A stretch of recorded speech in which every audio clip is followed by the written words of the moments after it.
नमस्कार दोस्तों, कैसे हैं आप? सब अच्छे होंगे और आपकी तैयारी बड़ी मस्त और आनंददायक तरीके से चल रही होगी।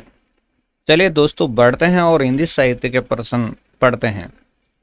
तो मुक्तिबोध उपन्यास के लेखक का नाम बताइए। जैनेन्द्र कुमार का उपन्यास है मुक्तिबोध। चलिए नेक्स्ट प्रश्न की तरफ बढ़ते हैं।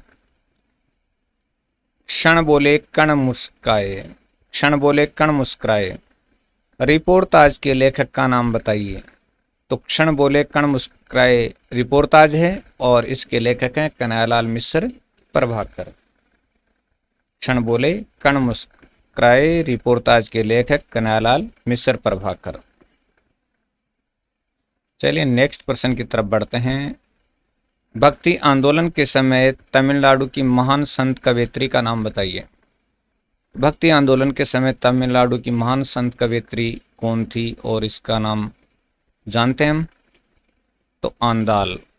भक्ति आंदोलन के समय तमिलनाडु की महान संत कवयित्री का नाम क्या था? आंदाल था। चलिए, सेनापति किस भाषा के कवि हैं? सेनापति किस भाषा के कवि हैं? तो दोस्तों ब्रज भाषा के कवि हैं, यानी सेनापति के काव्य की भाषा है वो ब्रज भाषा है। Next question. कन्यादान निबंध के निबंधकार का नाम बताइए। सरदार पूर्ण सिंह का निबंध है कन्यादान। और अगर हम निबंधों की बात करें तो सरदार पूर्ण सिंह ने मात्र 6 ही निबंध लिखे हैं, लेकिन सारे के सारे अपने आप में बेजोड़ हैं और 6 निबंधों के बल पर हिंदी साहित्य के इतिहास में प्रमुख निबंधकार के रूप में जाने जाते हैं। युद्ध यात्रा रिपोर्टाज के लेखक का नाम बताइए। युद्ध यात्रा रिपोर्टाज के लेखक का नाम, तो दोस्तों धर्मवीर भारती का रिपोर्टाज है युद्ध यात्रा। युद्ध यात्रा रिपोर्टाज है वो धर्मवीर भारती का रिपोर्टाज है, प्रसिद्ध रिपोर्टाज है। चलिए नेक्स्ट। सेनापति की रचना कवित रत्नाकर में कितने छंद हैं? तो पहली बात तो ये कि सेनापति की रचना का नाम क्या है? कवित रत्नाकर है और उसमें 394 छंद है। 94 छंद का मतलब है कि इतने पद हैं, 394 पद हैं। तो सेनापति की रचना है कवित रत्नाकर और उसमें 394 पद या छंद हैं। चलिए नेक्स्ट। भक्ति आंदोलन से भारत में किस प्रकार की एकता स्थापित हुई? भक्ति आंदोलन से भारत में किस प्रकार की एकता स्थापित हुई? तो इसका उत्तर है भावात्मक एकता स्थापित हुई थी भक्ति आंदोलन से। भक्ति आंदोलन से भारत में भावात्मक एकता स्थापित हुई थी। अगला क्वेश्चन है। हिंदी साहित्य के कौन से साहित्यकार भारत सरकार के हिंदी सलाहकार भी रहे? तो हिंदी साहित्य के कौन से साहित्यकार थे जो भारत सरकार के हिंदी सलाहकार भी रहे? रामधारी सिंह दिनकर। हिंदी साहित्य के कौन से साहित्यकार भारत सरकार के हिंदी सलाहकार भी रहे? तो नाम उनका है रामधारी सिंह दिनकर। चलिए, ऋणजल धनजल रिपोर्टाज के लेखक का नाम बताइए। ऋणजल धनजल रिपोर्टाज के लेखक, तो ऋणजल धनजल रिपोर्टाज के लेखक फणीश्वरनाथ रेणु हैं। फणीश्वरनाथ रेणु का रिपोर्टाज है ऋणजल धनजल। अगला है। काशी नागरिक प्रचारणी सभा की स्थापना कब की गई? 1893 में की गई थी काशी नागरिक प्रचारणी सभा की स्थापना, 1893 में। नेक्स्ट है। नगर शोभा रचना के रचनाकार का नाम बताइए। नगर शोभा के रचनाकार का नाम कवि रहीम है। कवि रहीम की रचना है नगर शोभा। अगला क्वेश्चन देखते हैं। कवित रत्नाकर रचना के रचनाकार का नाम बताइए। सेनापति की रचना है कवित रत्नाकर। इनकी रचना है सेनापति की। नेक्स्ट क्वेश्चन है।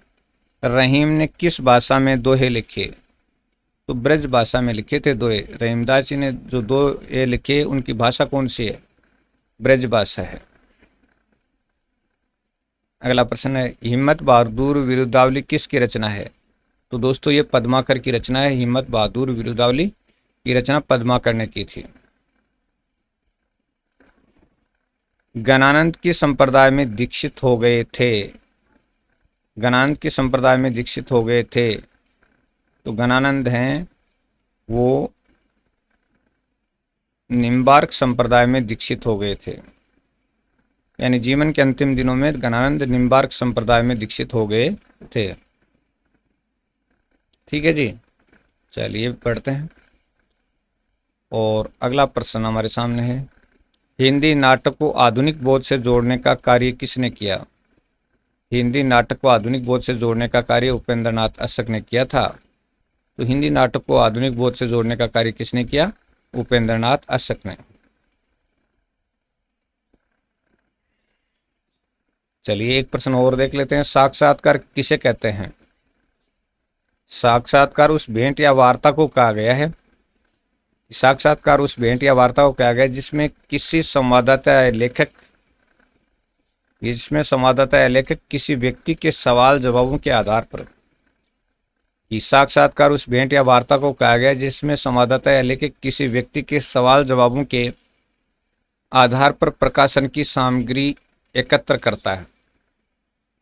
तो पुनः देख लीजिएगा, साक्षात्कार उस भेंट या वार्ता को कहा गया जिसमें संवाददाता या लेखक किसी व्यक्ति के सवाल जवाबों के आधार पर प्रकाशन सामग्री को एकत्र करता है, उसको क्या कहते हैं? साक्षात्कार कहते हैं। वे लड़ेंगे 1000 साल, रिपोर्टाज के लेखक का नाम बताइए। तो शिव सागर मिश्र का रिपोर्टाज है वे लड़ेंगे 1000 साल, शिव सागर मिश्र का रिपोर्टाज।